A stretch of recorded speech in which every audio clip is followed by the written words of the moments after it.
Coba, berapa banyak base US, military base di Timur Tengah? Ya, berapa banyak di dunia? 800 jumlahnya military base US. Di Filipina aja ada, ya. Pangkalan dia sampai di Australia itu juga ada. Jadi ketika dominan powernya yaitu US itu melemah, kita lihat dunia ini kan berubah, ya. Ada kekuatan-kekuatan baru, ya. Kekuatan baru adalah Rusia. Dia mengalami kemenangan di sini. Sibuk kan US sama Iran. Dia nggak bisa perang di banyak front. Ya, dia nggak bisa ketika dia overextended military kapasitasnya, dia nggak bisa perang di banyak tempat.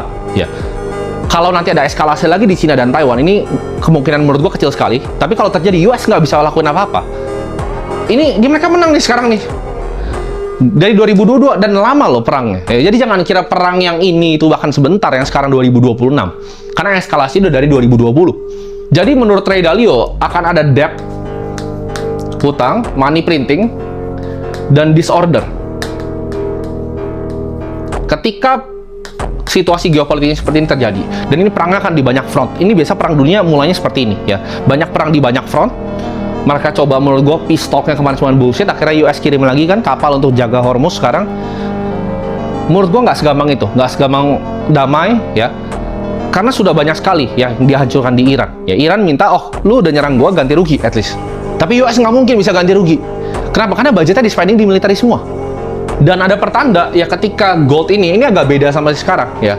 Karena sejak US bikin global tarif deklarasi 2025, apa yang terjadi? Bank sentral dunia di Cina mereka fokus beli gold. Jadi kalian perhatikan gold tuh naik 6% sama naik 4% ketika S&P minus 5. Jadi ketika dia tarif, Cina juga bilang, oke, gue nggak percaya nih treasury lu. Gue mau simpen gold di bank sentral gue. Ya, akhirnya dunia itu mau simpen gold. Jadi tema utama ketika perang, ya cash itu kan nilainya turun, kecuali cash yang netral. Cash yang netral itu apa? Contohnya Swiss franc, CHF.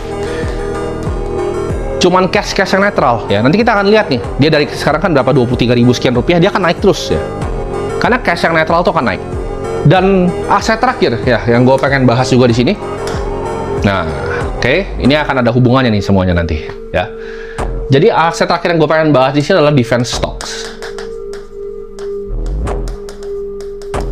Jadi ketika public equity turun, gue bilang tadi, ketika dia printing $1 triliun di Pentagon, uangnya harus ngocor. Ya, ketika dia nanti 2027 budget Pentagon dibesarin lagi, uangnya juga harus ngocor.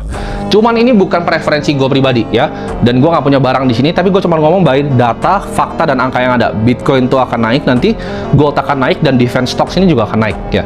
Karena kita bisa lihat di sini, ini market value dari satu saham doang, oke? Kalau kalian tahu ini ETF-nya dari BlackRock ya, ini ITA namanya. Kita lihat isinya seperti apa.